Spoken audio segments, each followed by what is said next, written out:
community was impacted by a severe pandemic, the importance of healthcare and healthcare technology field is felt more than ever before. Despite the gender imbalance faced in the healthcare industry, in recent years we have witnessed strong and committed women entrepreneurs leading successful healthcare organizations in India. While successful women entrepreneurs are making their mark as a key part of the healthcare business ecosystem, they are also contributing to great ideas, a better future, and a major contribution to the economy as well. At Medicircle, we present to you the top women entrepreneurs of the healthcare series. We are featuring women entrepreneurs of healthcare who are influential role models to share their views about the future of the healthcare industry. I'm Smita Kumar, your host, and in this series today we welcome Dr. Ritu Mittal Garg.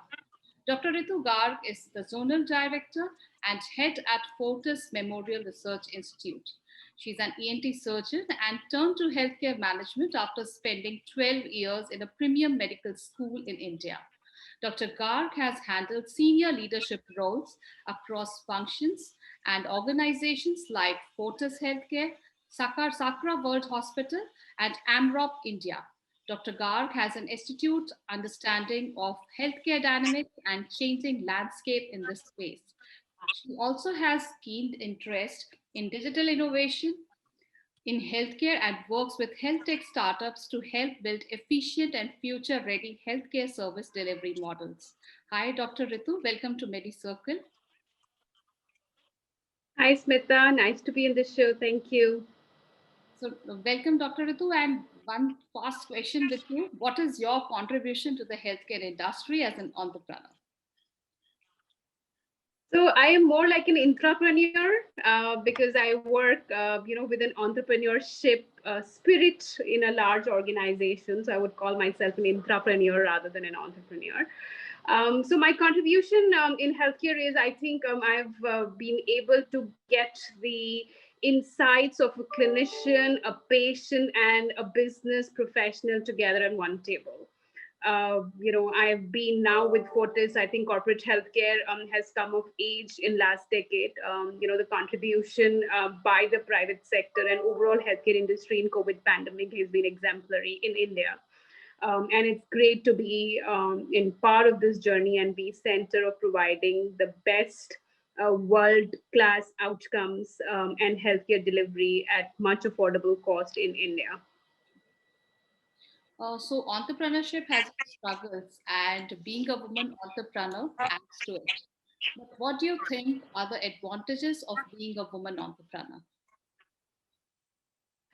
So, I think, it's a challenging world out there for us women, whatever role that we are in. Entrepreneurship or intrapreneurship or any business function is no different, right? I think it is all about dealing with people, with different kinds of people. And also balancing, as we called our work and family life. But however, I do believe there is no such thing as a perfect work-life balance. It does not exist. What is important is, I think one complements the other. There would be times and days where work needs a lot more attention, and you could be on days many hours, and days only spending at work. And then there would be times when your family needs to be get prioritized.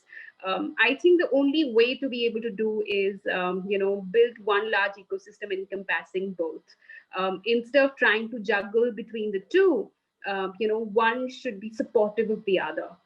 And I think for a women entrepreneurship, the challenge, or a women business leaders also, the challenge is always one to fight the perception about, we see a lot of exits in the middle management level. And as we grow up chain, you'll see, unfortunately, the percentage of women in senior leadership had dropped quite a bit. But it's heartening to see that it's changing a little bit. So when you start to get up on that ladder, the questions on how successful one will be and also how do you manage the business pressures as well as personal life pressures. This is also the time when children tend to need you more. Their careers also start shaping up. Schooling decisions and stuff like that. So how do you manage that with the business pressures and wanting to succeed is the key. Definitely. So, Dr. Ritu, what has been the biggest challenge and the biggest motivation in your journey?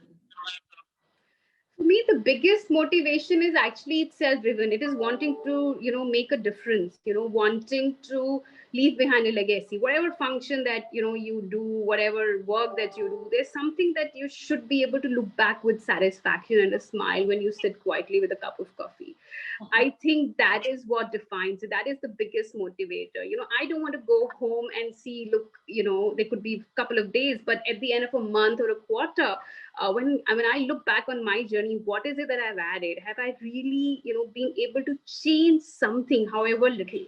And it's not always easy. There are also frustrating days or weeks where you seem to be hitting the wall and nothing seems to be moving, and then you just have to again get back to focus on how to make a change, and then be persistent, and then eventually you crack it. And that intrinsic motivation of being able to crack it and solve a problem is the biggest motivator of all. Surely. So, thank you so much, Dr. Ritu, for sharing the significant information about your journey with our viewers today. As a dedicated media portal through this initiative, we hope we are able to inspire young aspirants, especially aspiring women entrepreneurs, with the insights shared by you. Thank you. Thank you. Pleasure.